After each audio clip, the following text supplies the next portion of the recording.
என்ன உன் கூட சேர்த்து வச்சு பேசுன தொடப்பக்கட்ட பிஞ்சிரும். ஏய் மனோஜ், என்னடா பாத்துக்கிட்டு இருக்க? இவ தாலி அறுத்துட்ட, அடிச்சு விரட்டி விடுறா. மனோஜ் வேண்டாம் மனோஜ், ப்ளீஸ் மனோஜ் வேண்டாம் மனோஜ். என்னைக்குமே நீதான் என் ஹஸ்பண்ட். நீ கட்டின தாலி எப்பவுமே என் கழுத்துலதான் இருக்கணும். உடம்புல இருந்து போனா அடுத்த நிமிஷமே நான் உயிரை விட்டுருவேன். ஏய், என்னடி உத்தமி மாதிரி வேஷம் போட்டுக்கிட்டு இருக்க? மிரட்டுறியா? சாவணும்னா வெளியே போய் சாவப்போ. நீ தாலியை கழட்டுடா. இத சம்பந்தப்பட்ட எதுவுமே எனக்கு வேண்டாம். அந்த தாலியை வச்சு நான் என்ன பண்ண போறேன்? அவளே அதை கொண்டு போட்டோம். ஏய் ஓடிவல்ல. ப்ளீஸ் மனோஜ், என்ன போக சொல்லாத. நான் உன்னை ரொம்ப லவ் பண்றேன் மனோஜ். ஓடிவல்ல.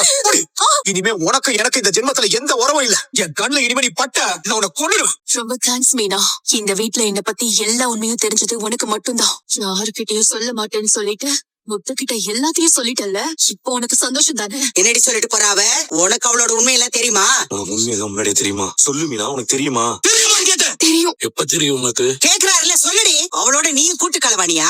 உனக்கு தெரிஞ்சு எல்லாத்தையும் மறைச்சிருக்க நீ. கொஞ்சம் மாசத்துக்கு முன்னாடி இவ்வளவு நாள் மறைச்சிட்டு இருந்தீங்களா நீ? முத்துக்கிட்ட கூட நீங்க இதை சொல்லலையா? இத்தனை நாள் தெரிஞ்சு ஏன் சொல்ல? எப்படி உனக்கு தெரிஞ்சது? ஏன் மறைச்ச? சொல்லுமா.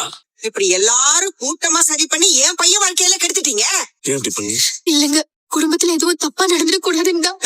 இதுக்கு மேல தப்பா நடக்கிறதுக்கு என்ன இருக்கு? உண்மையிலே உனக்கு அந்த குடும்பத்து மேல அக்கறை இருந்துச்சுன்னா, உன்னை இங்க கூட்டு வந்த என் அப்பா மேல மரியாதை இருந்துச்சுன்னா, இந்த விஷயத்தை நீ வீட்டுல சொல்லி இருந்திருக்கணும்.